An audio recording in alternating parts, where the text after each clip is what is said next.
team is the 1993 Boys Class L State Championship baseball team.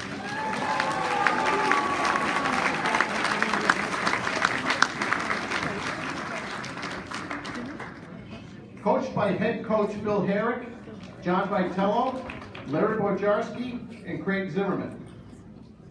After going to the state semifinals in 1992, the team compiled an 18-4 record, second place in the CCC East Conference, first place in Class L, third place in the state final poll. The team had a first-round bye and then beat Foreign High School, New Canaan High School, and Weathersfield High School. In the championship game, for the first time, the team beat Plainfield High School. I believe it was 5-4, Phil?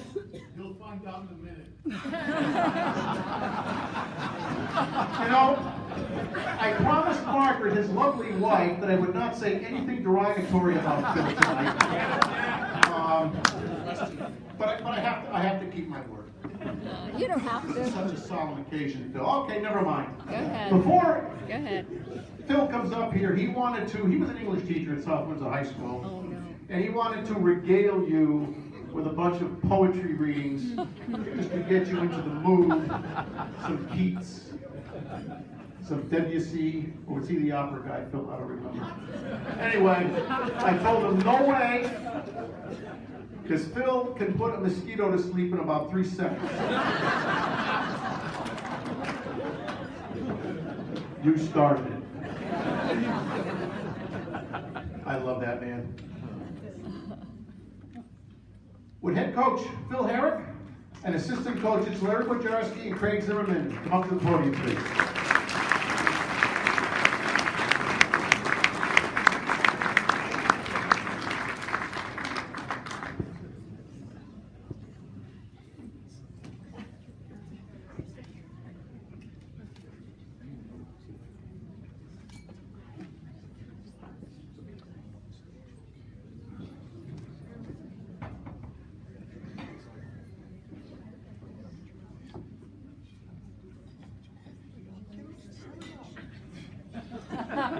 Would the 1993 baseball team please approach the podium?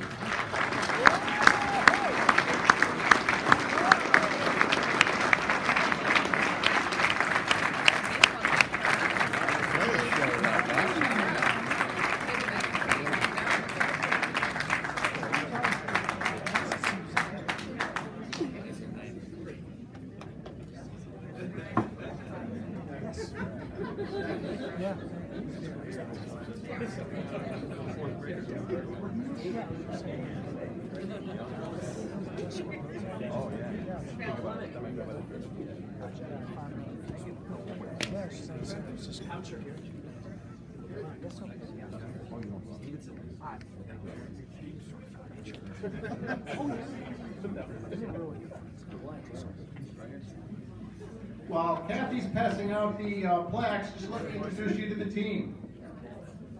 Gary Burnham, Dan Beaudry, Chad Brzee, Brian Burke, Greg Dayton, Matt Ellis, Matt Akabuchi, Jim Klenick, Brendan LeBlanc, Josh Poucher, Ray Stevenson, Mike Rizzo, Eric Stillman, Craig Jordan, Glenn Larson, my cousin Mike Longo, Marshall Miller, George Spring, and the late Tim Michaelitz and John Whitkin.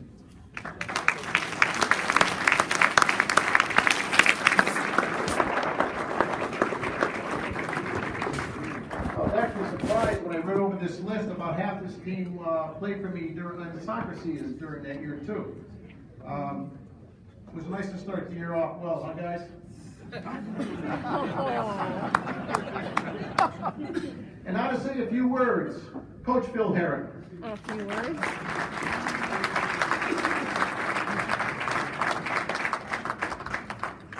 Thank you.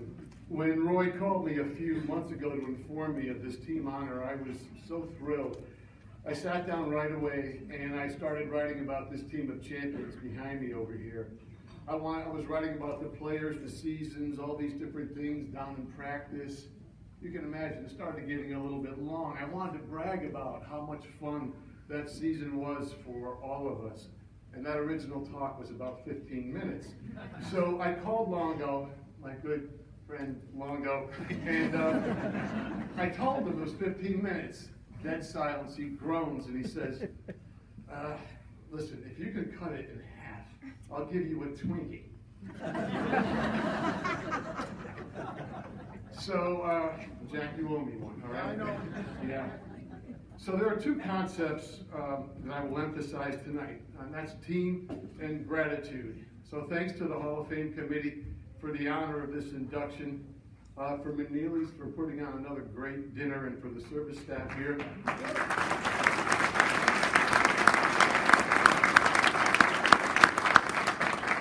Congratulations to this year's inductees, as well as to all previous inductees who are both present and those who cannot be here tonight.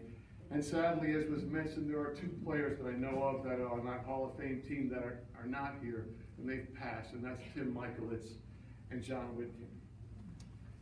So I also want to recognize, I was told not to mention team members by name, and that's what took me 15, 20 minutes, because I'm saying, you know, this guy did this guy did that. But I do want to mention and recognize our two co-captains, Brendan LeBlanc, who blew my mind by flying in yesterday from his home in Las Vegas to be here to celebrate with his team, and Hall of Famer Gary Burnham.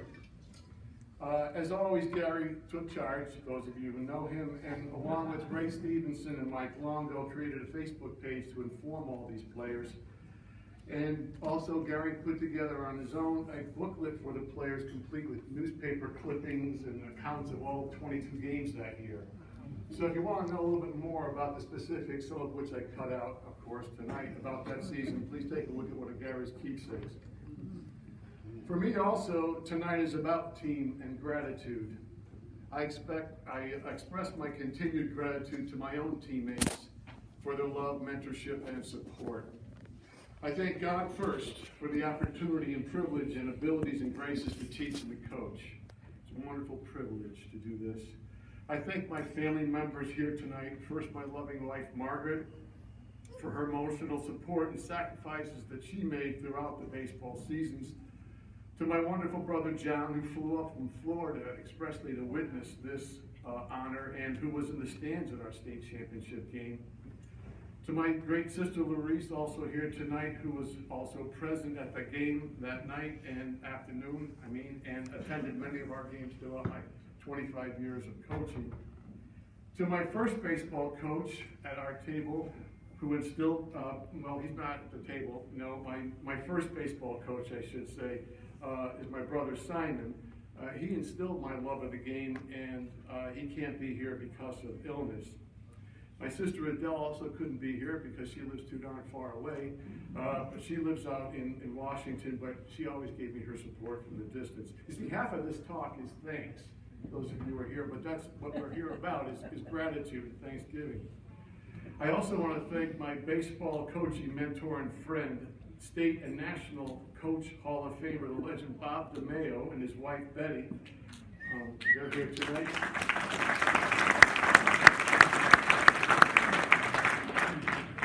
To my co-coach, I call him a co-coach, and trusted confidant and dear friend off the field, the gifted teacher and coach at Duclos, and the staff, colleagues, administration, parents, and relatives who supported our efforts here, especially the late Ralph Giansanti and his son Ralph Jr., who, after our win, hosted a wonderful celebratory banquet for the team, and then provided us with all these personalized mementos like the little bag and watches, and it was just a wonderful thing.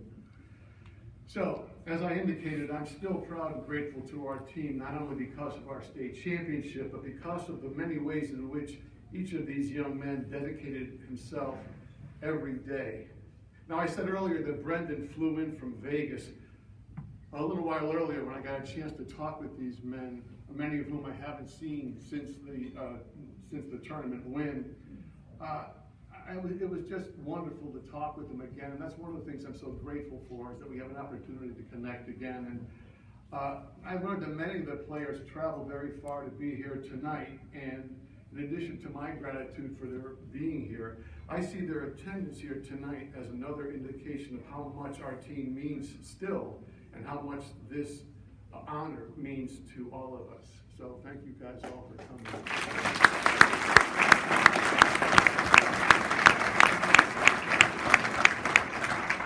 I still love these guys. It's been 26 years, but you know, it's a lot of stuff comes back, and I'm so grateful for the opportunity. So we all know the importance of adapting, of resiliency and dedication, and this team here did too. From the very first day of practice in March, each player came with a sense of serious purpose and focused intensity in practice, but they also came with a sense of relaxed confidence. They knew that they were something special, but they never let that stop them from the hard work day to day. Practice was challenging, focused, but fun. And we as a team never cheated. I was proud of that, or broke the rules. And I think we know in the state championship game that wasn't true all the time for the opponent. The players always exemplified good sportsmanship. They never argued with umpires. They never taunted the opposition, and they only focused on what they could do to compete harder, to improve themselves, and to win. And I think they proudly represented South Windsor.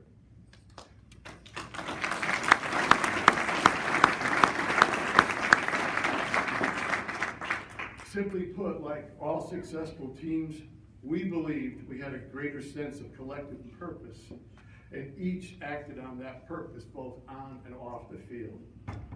So before I lose my Twinkie, I'm going to share a very edited version of the many highlights from our successful tournament run.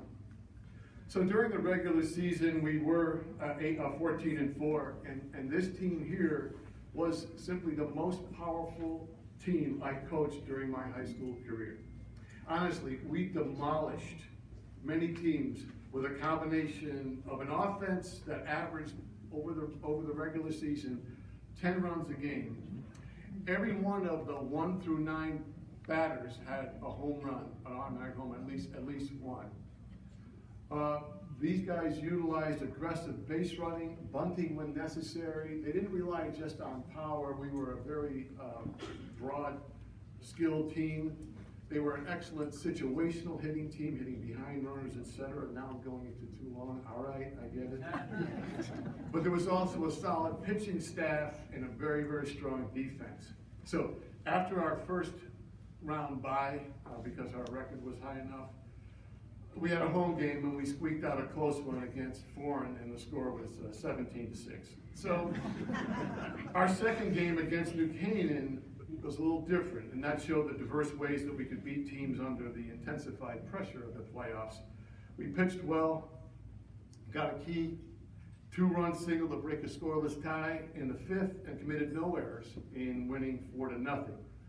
Now the semifinal game against Wethersfield showed how we could weather a rainstorm. Sorry for the pun. When it wiped out our first inning offensive onslaught against their ace pitcher. I can name him, Charlie Bowes.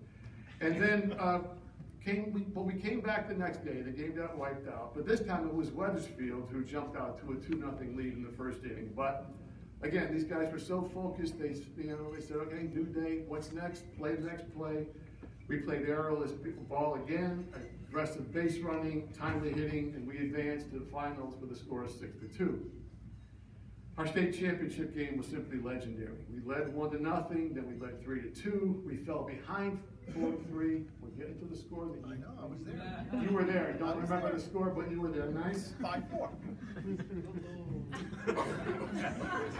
What did I told you? So anyway, in the bottom of the 7th inning, Plainville scored a run at the top of the 7th to go ahead 1 run. And then we, at the bottom of the 7th, we made 2 quick outs. So we're down to our last out. We hit a soft fly ball to left field to apparently end the game. Our players Now, our players did the little things to win, and that play was no exception, because even though it looked like our season was over with that fly ball, our batter, I'm not gonna name names, I'm not gonna name Josh. Our batter sprinted out of the box, and when the left fielder did not make the play, our player was standing on second. All right? So he just assumed the guy might drop. It's a big thing, missed by many people who don't understand the game. Now we're down to our last strike. Our catcher, you can look at the box score. Our catcher now with 2 strikes adjusted his swing on a 2-2 count, confidently drilled the next fastball into center field, scoring the tying run. Fantastic. Now we go into the bottom of the 8th inning. There's 2 outs. Our pinch hitter, who had worked hard all year as reserve, and it was one of the 11 graduating seniors that year, stepped up, and on the first pitch comes cold off the bench against a pitcher who was throwing gas, a new pitcher. This guy swings aggressively at a hard fastball, lines a hit into center field, and scores the state championship run.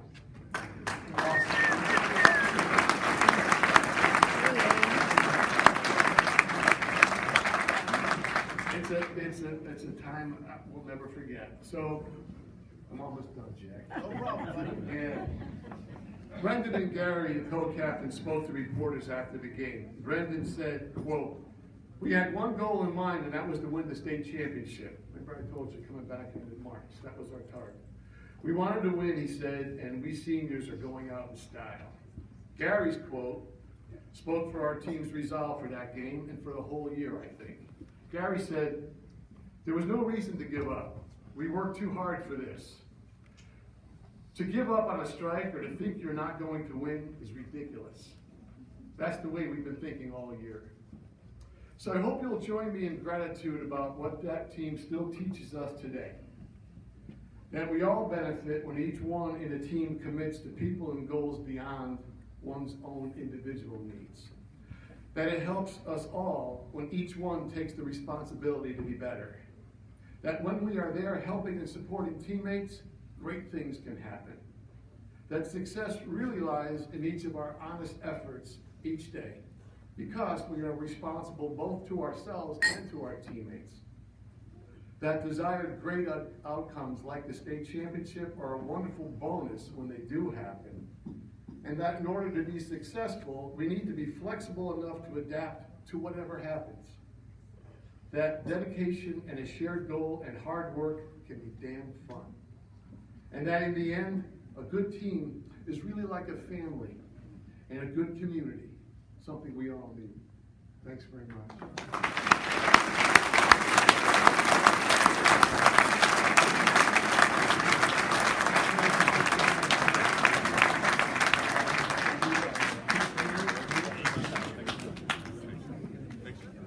Yeah, we get a picture. Can we go right over here in front of this? Sure.